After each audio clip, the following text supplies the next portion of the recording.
So hello friends, welcome back. നിലവിൽ Indian super ലീഗിന് ഒരു വലിയ ബ്രേക്കാണ്. അങ്ങനെ ഇരുന്നപ്പോൾ കേരള ബ്ലാസ്റ്റേഴ്സിൻ്റെ റീസെൻ്റ് ആയിട്ടുള്ള മാച്ച് നമ്മൾ റിപ്പീറ്റ് ആയിട്ട് ഒന്നുകൂടി കണ്ടു നോക്കി. ആ സമയത്ത് നമ്മൾ ഇതുവരെയും നിങ്ങളിലേക്ക് ഷെയർ ചെയ്യാത്ത അല്ലെങ്കിൽ ഒരു ഫസ്റ്റ് വാച്ചിൽ നമ്മൾ പെട്ടെന്ന് ശ്രദ്ധിക്കാതെ പോയ ഒരു ചെറിയ സംഭവം, ഒരു ചെറിയ ടാക്ടിക്സ് കാണാൻ സാധിച്ചിട്ടുണ്ടായിരുന്നു. ആ ഒരു സാധനമാണ് ഇന്ന് നിങ്ങളിലേക്ക് ഷെയർ ചെയ്യാൻ പോകുന്നത്. നമുക്കറിയാം റീസെൻ്റ് ആയിട്ടുള്ള മാച്ചസ്, പ്രത്യേകിച്ച് ഫസ്റ്റ് മാച്ചസ് തൊട്ട് എടുക്കുകയാണെന്നുണ്ടെങ്കിൽ ആ മാച്ചസിലൊന്നും അധികം ബോൾ കൺട്രോൾ ബ്ലാസ്റ്റേഴ്സിന് കിട്ടിയിരുന്നില്ല. പാസുകൾ കളിക്കുന്ന കാര്യത്തിലാണെങ്കിലും കണ്ടിന്യൂസ് ആയിട്ടുള്ള കുറച്ച് പാസുകൾ കളിക്കാൻ ബ്ലാസ്റ്റേഴ്സ് പരാജയപ്പെടുന്നുണ്ടായിരുന്നു തുടക്കത്തിൽ. പക്ഷേ കഴിഞ്ഞ മാച്ച് ഒഡീഷ എഫ് സിക്കെതിരെ, സെർജിയോ ലൊബേരയുടെ ഒഡീഷ എഫ് സിക്കെതിരെ 2 ഹാഫുകളിലായിട്ട് അത്യാവശ്യം ബോൾ കൺട്രോളും കണ്ടിന്യൂസ് ആയിട്ടുള്ള പാസിങ്ങും ബ്ലാസ്റ്റേഴ്സ് കളിക്കുന്നുണ്ടായിരുന്നു. അവിടെ ബ്ലാസ്റ്റേഴ്സിന് കിട്ടിയ ഒരു സംഭവം ബിൽഡപ്പിലുള്ള ഒരു കൺട്രോളാണ്. ബാക്കിൽ നിന്ന് തുടങ്ങി അത് കൃത്യമായ രീതിയിൽ പന്ത് പോസിഷൻ വെച്ച് കണ്ടിന്യൂസ് ആയിട്ടുള്ള പാസ് കളിച്ച് അറ്റാക്കിലേക്ക് എത്താൻ പറ്റുന്ന രീതിയിൽ കഴിഞ്ഞ മാച്ചിൽ ഒരുപാട് അവസരങ്ങൾ ബ്ലാസ്റ്റേഴ്സ് തുറന്നെടുക്കുന്നുണ്ടായിരുന്നു. സോ അവിടെ എന്ത് ഡിഫറൻസ് ആണ് മിക്കാൽ സാറെ കൊണ്ടുവന്നത് എന്ന് ഞാൻ ജസ്റ്റ് ഒന്ന് പരിശോധിച്ച് നോക്കി. ആൻഡ് അവിടെ നിങ്ങൾ ഓൾറെഡി നോട്ടീസ് ചെയ്തേക്കാവുന്ന ഒരു സംഭവമാണ് വിങ്ങിലേക്കുള്ള ലോങ് ബോൾസ്. അത് പ്രത്യേകിച്ചും ഡിഫൻസിൽ നിന്ന് വരുന്ന ലോങ് ബോൾസ്. ഇപ്പോൾ ലെഫ്റ്റിലാണെങ്കിൽ ലെഫ്റ്റ് ബാക്ക് ആയിട്ടുള്ള നവോച്ചയിൽ നിന്ന് ലെഫ്റ്റ് വിങ്ങർ ആയിട്ടുള്ള നോവയിലേക്കുള്ള പാസുകൾ, ലോങ് ബോളുകൾ നിങ്ങൾ ശ്രദ്ധിച്ചിട്ടുണ്ടാവും. അതുപോലെ തന്നെ കഴിഞ്ഞ മാച്ചിൽ മിലോസിൽ നിന്നുള്ള ഒരു ലോങ് ബോളാണ് നോവയിലേക്ക് എത്തി. ആ ബോളാണ് രണ്ടാമത്തെ ഗോളായിട്ട് ബ്ലാസ്റ്റേഴ്സിന് മാറുന്നത്. സോ ഇത്തരത്തിലുള്ള ലോങ് ബോൾസ്, അത് ഡിഫൻസിൽ നിന്നുള്ള, അതിപ്പോൾ സെൻറ്റർ ബാക്ക് ആണെങ്കിലും ഫുൾ ബാക്ക് ആണെങ്കിലും അവരിൽ നിന്നുള്ള ലോങ് ബോൾസോ അല്ലെങ്കിൽ ഡയറക്റ്റ് പാസസ്, ആ മിഡ്ഫീൽഡ് സ്കിപ്പ് ചെയ്ത് വിങ്ങറിലേക്കുള്ള ഡയറക്റ്റ് പാസസ് നമ്മൾ കഴിഞ്ഞ മാച്ചിൽ ഒരുപാട് കണ്ടിട്ടുണ്ടായിരുന്നു. അത് ലെഫ്റ്റിലെ നോവ മാത്രമല്ല, റൈറ്റിലെ പ്രീതം രാഹുൽ, സന്ദീപ് രാഹുൽ, അവർ തമ്മിലുള്ള പാസ് എക്സ്ചേഞ്ചസും ഡയറക്റ്റ് ആയിട്ട് ഡിഫൻസിൽ നിന്ന് ഒഫൻസിലേക്ക് വരുന്ന ബോളുകളും നമ്മൾ കണ്ടിട്ടായിരുന്നു. സോ ആ ഒരു പോസിബിലിറ്റി ഒരു ഫ്രണ്ട് 3 വെച്ച് കളിക്കുമ്പോൾ, വൈഡിലെ വിങ്ങേഴ്സിനെ വെച്ച് കളിക്കുമ്പോൾ ഡിഫൻസിൽ നിന്നുള്ള ഡയറക്റ്റ് പാസസ് ഒരു വലിയ പോസിബിലിറ്റിയാണ്, അറ്റാക്കിംഗ് ഓപ്ഷൻ ആണെന്നുള്ളത് ഓൾറെഡി നമ്മൾ ഷെയർ ചെയ്യുന്ന ഒരു കാര്യമാണ്. പക്ഷെ ഇവിടെ ആ ഒരു വിങ്ങിലേക്കുള്ള പാസുകൾ കുറച്ചുകൂടി എഫക്റ്റീവായിട്ട് കളിക്കാൻ ബ്ലാസ്റ്റേഴ്സിനെ ഒരു ബേസ് സെറ്റ് ചെയ്യുന്ന, ബിൽഡപ്പിൽ ഒരു ബേസ് സെറ്റ് ചെയ്യുന്ന ഒരു കാര്യം കഴിഞ്ഞ മാച്ചിൽ എനിക്ക് കാണാൻ സാധിച്ചിരുന്നു. അത് വേറൊന്നുമല്ല, 3-man ബിൽഡപ്പാണ്. നിങ്ങൾ ഓൾറെഡി ഫെമിലിയർ ആയിട്ടുള്ള ഒരു ടാക്ടിക്കൽ സിറ്റുവേഷൻ തന്നെയായിരിക്കും ഈ 3-man ബിൽഡപ്പ്. കഴിഞ്ഞ സീസണിൽ നമ്മുടെ ഇവാൻ വുക്കമനോവിച്ച് 3-man ബിൽഡപ്പ് 4-4-2 വെച്ചിട്ടും ഉപയോഗിച്ചിട്ടുണ്ട്. പക്ഷെ ഇവിടെ മിക്കാൽ സ്റ്റാറുടെ 4-3-3യിൽ ഈ ഒരു 3-man ബിൽഡപ്പ് വരുമ്പോൾ അത് കുറച്ചുകൂടി നല്ല രീതിയിൽ ബ്ലാസ്റ്റേഴ്സിന് ഹെൽപ്പ് ചെയ്യുന്നതായിട്ട് തോന്നുന്നുണ്ട്. നമുക്കറിയാവുന്ന കേസാണ് മിക്കാൽ സ്റ്റാറുടെ ഹിസ്റ്ററി എടുത്ത് നോക്കുകയാണെങ്കിൽ ഈ 3CB ഫോർമേഷൻ, അതായത് 3-4-3, 3-5-2 ആ ഫോർമേഷൻസ് ഒക്കെ പ്രിഫർ ചെയ്തിട്ടുള്ള ഒരു കോച്ചാണ്. ബാക്ക് 3 വെച്ച് കളിക്കാൻ ഇഷ്ടപ്പെടുന്ന ഒരു കോച്ചാണ്. ഇതുവരെയുള്ള ISLലെ കേരള ബ്ലാസ്റ്റേഴ്സിന്റെ സ്റ്റാർട്ടിംഗ് ലൈനപ്പ് നോക്കുകയാണെങ്കിൽ അവിടെ എല്ലാം സ്റ്റാറെ പ്രിഫർ ചെയ്തിട്ടുള്ളത് 4-man ഡിഫൻസ് തന്നെയാണ്. 2 പ്രോപ്പർ സെന്റർ ബാക്ക് വരുന്ന മിലോസും പ്രീതം കോട്ടാലും അവർക്കൊപ്പം ഫുൾ ബാക്ക് നവോച്ചയും സന്ദീപാണ്. ആ രീതിയിലുള്ള ഒരു 4-man ഡിഫൻസ് ആണ് അദ്ദേഹം പ്രിഫർ ചെയ്തിട്ടുള്ളത്. പക്ഷേ കഴിഞ്ഞ മാച്ചിലേക്ക് വരുമ്പോൾ ഈ 4-3-3യിൽ സ്റ്റാർട്ട് ചെയ്തിട്ട് തന്നെ ബിൽഡപ്പിലേക്ക് വരുമ്പോൾ ഒരു 3-man ബിൽഡപ്പിലേക്ക് അല്ലെങ്കിൽ 3-4-3 ബിൽഡപ്പിലേക്ക് ബ്ലാസ്റ്റേഴ്സ് മാറുന്നത് കാണാൻ സാധിച്ചിരുന്നു. അത് ബ്ലാസ്റ്റേഴ്സിന് ഹെൽപ്ഫുൾ ആവുന്ന രീതിയിൽ, അറ്റാക്കിലേക്ക് പോകാൻ ഹെൽപ്ഫുൾ ആവുന്ന രീതിയിൽ മാറുന്നുണ്ടായിരുന്നു. ആൻഡ് ഇവിടെ വരുന്ന ഒരു പ്രധാനപ്പെട്ട ചോദ്യം, ഈ 3-man ബിൽഡപ്പിന്റെ പ്രയോജനം എന്താണ്, അല്ലെങ്കിൽ എന്തുകൊണ്ടാണ് കോച്ചുമാർ ഇത് പ്രിഫർ ചെയ്യുന്നത് എന്നുള്ളതാണ്. ഇപ്പോൾ നമ്മളൊരു നോർമൽ 2CB, അവിടെ തന്നെ ഒരു 2-man ബിൽഡപ്പ് നമ്മൾ നോക്കുകയാണെങ്കിൽ അതിനെ വെച്ച് കമ്പയർ ചെയ്യുമ്പോൾ, ഇപ്പോൾ 4-3-3 തന്നെ ഒരു എക്സാമ്പിൾ ആയിട്ട് എടുക്കാം. ആ സിറ്റുവേഷനിൽ ഈ 3-man ബിൽഡപ്പിലേക്ക് മാറുന്നത് നമ്മുടെ ഡിഫൻസീവ് മിഡിൽ നിന്ന് ഒരാൾ ഇറങ്ങി വരുന്നു. ഒന്നല്ലെങ്കിൽ കൊയ്ഫ് ആയിരിക്കാം, അല്ലെങ്കിൽ വിപിൻ ആയിരിക്കാം. ഇവർ ഇറങ്ങി വന്നിട്ട് ഒന്നല്ലെങ്കിൽ ഈ 2 സെന്റർ ബാക്കിന്റെ നടുവിലായിട്ടോ അല്ലെങ്കിൽ അറ്റത്തായിട്ട് റൈറ്റിലോ ലെഫ്റ്റിലോ ആയിട്ട് പോസ്റ്റ് ചെയ്യുന്നു. ഇങ്ങനെ വരുമ്പോൾ ഈ ബാക്ക് ലൈൻ നല്ല രീതിയിൽ സ്ട്രെച്ച് ആവും, 3 പേരുള്ളതുകൊണ്ട്. അതിൽ നമ്മുടെ ഈ ഡിഫൻസീവ് മിഡ് സെന്ററിലേക്കാണ് ഇറങ്ങുന്നതെങ്കിൽ 2 സെന്റർ ബാക്കിനും 2 സൈഡിലേക്ക് നല്ല രീതിയിൽ വലിഞ്ഞു നിൽക്കാൻ പറ്റും. ആൻഡ് ഈ സമയം നമ്മുടെ ഫുൾ ബാക്കിനെ മുന്നിലേക്ക് പുഷ് ചെയ്യാനുള്ള ഒരു ഓപ്പർച്യൂണിറ്റി, അവർക്ക് ആ ഡിഫൻസീവ് ലൈൻ വിട്ടിട്ട് ഫ്രണ്ടിലേക്ക് മിഡിലേക്ക് പുഷ് ചെയ്യാനുള്ള ഒരു ഓപ്പർച്യൂണിറ്റി കിട്ടും. അങ്ങനെ വരുമ്പോൾ ഫുൾ ബാക്കിന്റെ പുതിയ പൊസിഷൻ വരുന്നത് ആ ഒരു മിഡ്ഫീൽഡിലോ അല്ലെങ്കിൽ ആ ഒരു സെന്റർ സർക്കിളിന് അപ്പുറത്തൊക്കെ ആയിട്ടായിരിക്കും. അവിടെ മിഡ്ഫീൽഡിൽ ബാലൻസ് ഉള്ള ഒരു പ്ലെയർ സെന്ററിലുണ്ടാവും. പിന്നെ ഫ്രണ്ട് 3 അങ്ങനെ തന്നെ, ആ ഹേസൂസ്, നോവസദോ, അതുപോലെ തന്നെ റൈറ്റിലെ രാഹുൽ, ആ രീതിയിലുള്ള ഒരു ഫ്രണ്ട് 3 ഉണ്ടാവും.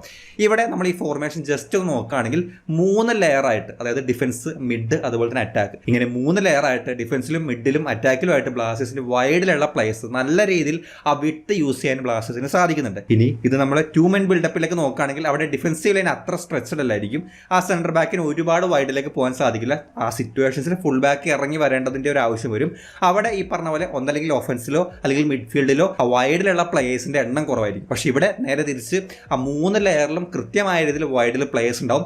ആ വൈഡിൽ കൃത്യമായ രീതിയിലുള്ള ഓപ്ഷൻസും സെൻറ്റർ ബാക്കിനും ഫുൾ ബാക്കിനും പുഷ് ചെയ്യാനുള്ള ഒരു ഓപ്ഷനും കിട്ടുന്നുണ്ട്. ഈ സെയിം സംഭവം തന്നെയാണ് 4-4-2ലും വരുന്നത്. 4-4-2ലും ഇതേ രീതിയിൽ തന്നെ ഡിഫൻസിലും മിഡിലും ഒഫൻസിലും വൈഡിൽ കൃത്യമായ രീതിയിൽ പ്ലേയേഴ്സിനെ കാണാം. പക്ഷേ ഇവിടെ വരുന്ന ഒരു ഡിഫറൻസ്, ഈ 4-3-3യും 4-4-2 നമ്മൾ കമ്പയർ ചെയ്യുമ്പോൾ 3-man ബിൽഡപ്പിൽ 4-4-2ലെ മിഡിൽ ഒരു എക്സ്ട്രാ പ്ലെയറിന്റെ ഒരു അവൈലബിലിറ്റി ഉണ്ടാവും എന്നുള്ളതാണ്. അതേസമയം 4-4-2ൽ ആ ഡബിൾ പിവറ്റിൽ ഒരാൾ ഇറങ്ങി വന്നു കഴിഞ്ഞാൽ പിന്നെ ഒരാൾ മാത്രമാണ് അവിടെ ബാക്കിയുള്ളത്. 4-3-3 രണ്ടുപേരിൽ ഒരാൾ ഇറങ്ങി വന്നാലും ഫ്രണ്ടിൽ ഒരു പ്ലേ മേക്കർ റോളിൽ അല്ലെങ്കിൽ ഫ്രീ റോളിൽ കളിക്കുന്ന ഒരു പ്ലെയറിന് കൂടി ഇറങ്ങി വന്ന് ആ ഒരു മിഡിൽ സെറ്റ് ചെയ്യാവുന്നതാണ്. സോ അവിടെ ഒരു 3-4-3 ഫോർമേഷനിലേക്ക് ആ ഒരു 4-3-3 മാറുന്നുണ്ട്. സോ ഇവിടെ വൈഡിൽ കിട്ടുന്ന വിട്ടും അവിടെ വരുന്ന പ്ലേയേഴ്സിന്റെ അവൈലബിലിറ്റിയും ബിൽഡപ്പിൽ കുറച്ചുകൂടി വൈഡിലൂടെ ബിൽഡപ്പ് ചെയ്യാനും 4-3-3 ആണെങ്കിൽ സെന്ററിലൂടെ ബിൽഡപ്പ് ചെയ്യാനുള്ള ഓപ്ഷൻസും വളരെയധികം കിട്ടുന്നുണ്ട്. അവിടെ നമുക്ക് ഒരുപാട് ട്രയാങ്കിൾസ് ഫോം ചെയ്യാനും ആ ട്രയാങ്കിൾസ് രൂപപ്പെടുന്നത് വഴി ഒരുപാട് പാസിംഗ് ഓപ്ഷനും ബിൽഡപ്പിൽ കൂടുതൽ ഓപ്ഷനും ഓപ്പണന്റിന്റെ പ്രസ്സിങ്ങിനെ കൃത്യമായതിൽ മറികടന്ന് ആ ബിൽഡപ്പ് ഓപ്പണന്റ് ഹാഫിലേക്ക് എത്തിക്കാനുള്ള ഒരു ഓപ്പർച്യൂണിറ്റിയും ടീമിന് ലഭിച്ചേക്കാം. ഇനി ഇതുകൊണ്ടുണ്ടാവുന്ന ടാക്ടിക്കലി കിട്ടുന്ന ബെനിഫിറ്റ്സിലേക്ക് വരാണെന്നുണ്ടെങ്കിൽ ഈ 4-3-3 നമ്മൾ ഒരു എക്സാമ്പിൾ എടുക്കുമ്പോൾ ഇവിടെ കിട്ടുന്ന ഏറ്റവും വലിയൊരു അഡ്വാൻറ്റേജ് എന്ന് പറയുന്നത് ഫുൾ ബാക്ക് ആൻഡ് വിംഗേഴ്സിന് കിട്ടുന്ന ആ ഒരു ഫ്രീഡവും അവർക്ക് ഒഫൻസീവിൽ കൊടുക്കാൻ പറ്റുന്ന ഇമ്പാക്റ്റും ആണ്. ഈ 3 men ബിൽഡപ്പ് കളിക്കുന്ന സിറ്റുവേഷൻസിലെല്ലാം ഫുൾ ബാക്കിനും വിംഗറിനും പുഷ് ചെയ്യാനും ഇന്റർചേഞ്ച് ചെയ്യാനും അവർ തമ്മിൽ കോമ്പിനേഷൻ കളിക്കാനും കൂടുതൽ ഒഫൻസീവ്ലി സപ്പോർട്ട് ചെയ്യാനുള്ള ഒരു ഓപ്പർച്യൂണിറ്റി അവർക്ക് തുറന്നു കിട്ടുന്നുണ്ട്. അവിടെ ഒന്നാമതായിട്ട് ഈ സെന്റർ ബാക്ക് വൈഡിലേക്ക് പുഷ് ചെയ്ത് പോകുമ്പോൾ ഈ ഫുൾ ബാക്ക് മുന്നോട്ട് കയറി പോകാം. ആ സിറ്റുവേഷനിൽ നമ്മുടെ വിംഗർ ഇൻസൈഡിലേക്ക് നിൽക്കുകയാണെങ്കിൽ അവിടെ 2 പാത്ത് ഉണ്ട്. ഹാഫ് സ്പേസസിലൂടെ ഒരു പാത്ത് ഉണ്ട്, വൈഡ് എക്സ്ട്രീംസിലൂടെ ഒരു പാത്ത് ഉണ്ട്. ഈ 2 പാത്തുകളിലായിട്ടായിരിക്കും ഈ ഫുൾ ബാക്കും വിംഗർ വരുന്നത്. ഇവർ തമ്മിൽ പൊസിഷൻ എക്സ്ചേഞ്ച് ചെയ്ത് ഓപ്പൺ ടീമിന്റെ ഫുൾ ബാക്കിനെയും അവരുടെ വിംഗിൽ മാർക്ക് ചെയ്യേണ്ട പ്ലെയറിനെയും കൺഫ്യൂസ് ചെയ്യാൻ സാധിക്കും. അതിൽ ഈ പറഞ്ഞതുപോലെ നമ്മുടെ വിംഗർ ഇൻസൈഡിലേക്ക് കയറി നിൽക്കുകയാണെന്നുണ്ടെങ്കിൽ ഓപ്പൺ ടീമിന്റെ ഫുൾ ബാക്കിന്റെ ശ്രദ്ധ ആ വിംഗറിലേക്കായിരിക്കും. ഫുൾ ബാക്ക് ഇൻസൈഡിലേക്ക് പോകാനുള്ള ഒരു ചാൻസ് ഉണ്ട്. അവിടെ നമ്മുടെ ടീമിന്റെ ഫുൾ ബാക്ക് അവരുടെ വിംഗറിന്റെ മാർക്കിങ്ങിൽ നിന്ന് മറികടന്നു കഴിഞ്ഞാൽ ഒരു ഫ്രീ ആയിട്ടുള്ള പാത്ത് ഓഫൻസിൽ ഓവർലാപ്പ് ചെയ്യാൻ പറ്റുന്ന ക്രോസ് കൊടുക്കാൻ പാകത്തിന് ഓഫൻസിലേക്ക് എത്താൻ പറ്റുന്ന ഒരു ഫ്രീ ആയിട്ടുള്ള പാത്തിലേക്ക് നമ്മുടെ ഫുൾ ബാക്കിന് വരാം. ഇതേ സിറ്റുവേഷൻ തന്നെ മറ്റൊരു പാറ്റേൺ ആയിട്ട് നമ്മൾ കേരള ബ്ലാസ്റ്റേഴ്സിൽ ഈ സന്ദീപ് സിംഗ് ഓവർലാപ്പ് ചെയ്യുമ്പോൾ വിംഗറിന്റെയും അതുപോലെ തന്നെ ഫുൾ ബാക്കിന്റെയും ശ്രദ്ധ അട്രാക്ട് ചെയ്യുന്നുണ്ട്. അങ്ങനെ വരുമ്പോൾ നമ്മുടെ വിംഗറിന് നമ്മുടെ രാഹുൽ കെപിക്ക് ഫ്രീ ആയിട്ട് ഓവർലാപ്പ് ചെയ്യാനുള്ള ഒരു സിറ്റുവേഷനും ഒരു ത്രൂ ബോളിലൂടെ സന്ദീപ് സിംഗ് രാഹുൽ കെപിയെ കണ്ടെത്തുന്ന ഒരു മൂവ്മെന്റും കാണാം. സോ ഫുൾ ബാക്ക് ഓവർലാപ്പ് ചെയ്യുമ്പോൾ അവിടെ വരുന്ന വിംഗറിന് കിട്ടുന്ന ഇത്തരത്തിലുള്ള ഓപ്ഷൻസ് ഉണ്ട്. ഇത് നേരെ തിരിച്ച് വിംഗർ ആ ഒരു ഔട്ട് സൈഡിലും ഈ ഫുൾ ബാക്ക് ഇൻസൈഡിൽ നിൽക്കുകയാണെങ്കിലും സിമിലർ ആയിട്ട് ഇതേ രീതിയിൽ തന്നെ ആ ഓപ്ഷൻസ് തുറന്നു കിട്ടുന്നുണ്ട്. അവിടെയും ഈ പറഞ്ഞ പോലെ ആ ഒരു പ്ലേയേഴ്സിന്റെ ശ്രദ്ധ ഇൻസൈഡിലേക്ക് ആ ഒരു വിംഗറിന്റെ ശ്രദ്ധ പ്രത്യേകിച്ചും ഇൻസൈഡിലേക്ക് കൊണ്ടുവരാണെന്നുണ്ടെങ്കിൽ അവിടെ ഈ പറഞ്ഞ പോലെ വൈഡിൽ എക്സ്ട്രീംസിൽ നമ്മുടെ വിംഗറിന് പോസ്റ്റ് ചെയ്യാം. ഇനി അതല്ലെങ്കിൽ ഫുൾ ബാക്ക് ഇതുപോലെ ഇൻസൈഡിലേക്ക് നിൽക്കുമ്പോൾ വിംഗറിലേക്ക് ഡയറക്റ്റ് ആയിട്ടുള്ള പാസിംഗ് അത് നമ്മൾ ഓൾറെഡി സംസാരിച്ചൊരു വിഷയമാണ്. ഡിഫൻസീവ് ലൈനിൽ നിന്ന് ആ മിഡ്ഫീൽഡ് സ്കിപ്പ് ചെയ്തിട്ടുള്ള ഡയറക്റ്റ്ലി ഉള്ള പാസിനുള്ള ഒരു പാത്തും ഈ സിറ്റുവേഷനിൽ ഓപ്പൺ ആവുന്നുണ്ട്. സോ ഇവിടെ എല്ലാം ഉള്ള ഒരു ബേസിക് ആയിട്ടുള്ള ഒരു ലക്ഷ്യം എന്ന് പറയുന്നത് ആ ബിൽഡപ്പ് സ്മൂത്ത് ആയിട്ട് വൈഡിലൂടെ മുന്നോട്ട് കൊണ്ടുപോകുക, ഫുൾ ബാക്ക് ആൻഡ് വിംഗേഴ്സിന്റെ ഒഫൻസീവിലുള്ള സപ്പോർട്ട് ടീമിന് കൂടുതലായിട്ട് യൂസ്ഫുൾ ആക്കുക, ഇത്തരത്തിലുള്ള സിറ്റുവേഷൻ ആണ്. ആൻഡ് ഇവിടെ വരുന്ന ഒരു ആഡഡ് അഡ്വാൻറ്റേജ് കൂടിയുണ്ട്. ഇവിടെ ഫുൾ ബാക്കിന് ഈ ഓവർലാപ്സ് കിട്ടുമ്പോൾ നമുക്ക് പൊതുവെ വരുന്ന ഒരു കൺസേൺ അല്ലെങ്കിൽ ഒരു പ്രശ്നം എന്ന് പറയുന്നത് കൗണ്ടർ അറ്റാക്ക് വരുമ്പോൾ ഈ ഫുൾ ബാക്ക് ഔട്ട് ഓഫ് പൊസിഷനായി പോകും. അങ്ങനെ വരുമ്പോൾ വിങ്ങിലെ സ്പേസ് യൂട്ടിലൈസ് ചെയ്യില്ല എന്നുള്ളതാണ്. പക്ഷേ ഇവിടെ ഈ 3 men ബാക്ക് ലൈൻ ഉള്ളതുകൊണ്ട് തന്നെ വൈഡ് സ്പേസസ് ഈ സെന്റർ ബാക്സ് ആയിരിക്കും കവർ ചെയ്യുന്നത് മോസ്റ്റ് ഓഫ് ദ കേസസിൽ. സോ അതുകൊണ്ട് തന്നെ പെട്ടെന്നുള്ള കൗണ്ടർ അറ്റാക്ക് അല്ലെങ്കിൽ വിങ്ങിലൂടെ തന്നെ വരുന്ന കൗണ്ടർ അറ്റാക്കുകൾ പ്രതിരോധിക്കാൻ അവിടെ നമുക്ക് പ്ലേയേഴ്സിന്റെ അവൈലബിലിറ്റി പ്രത്യേകിച്ചും ആ ഒരു ബാക്ക് ലൈനിൽ ആ വിട്ട് കിട്ടുന്നതുകൊണ്ട് തന്നെ കൗണ്ടർ അറ്റാക്കിലൂടെ യൂസ്ഫുൾ ആകാൻ പറ്റില്ല എന്ന് പറയുന്ന ഒരു എക്സ്ട്രാ ബോണസ് നമുക്കിവിടെ കിട്ടുന്നുണ്ട്. ഇത് 4-3-3 വരുമ്പോൾ 4-3-3 3-4-3 ആകുമ്പോൾ ഉള്ള ഒരു അഡ്വാൻറ്റേജ് എന്ന് പറയുന്നത് നേരത്തെ പറഞ്ഞ മിഡിൽ വരുന്ന ഒരു എക്സ്ട്രാ പ്ലെയറുടെ സാന്നിധ്യമാണ്. അവിടെ ഈ വൈഡിലുള്ള ഓപ്ഷൻസിനൊപ്പം തന്നെ നമുക്ക് സെന്ററിലൂടെ മുന്നോട്ട് പോകാനും സെന്ററിലൂടെ ബിൽഡപ്പ് ചെയ്യാനുള്ള ഒരു എക്സ്ട്രാ ഓപ്ഷൻ കൂടി 4-4-2 അപേക്ഷിച്ച് നമുക്ക് ഇവിടെ തുറന്നു കിട്ടുന്നുണ്ട്.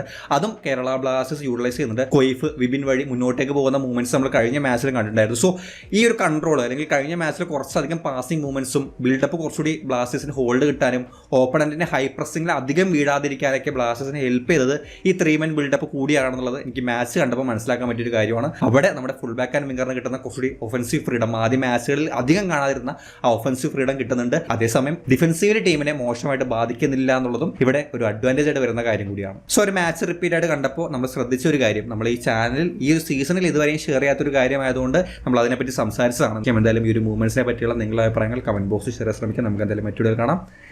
ബൈ.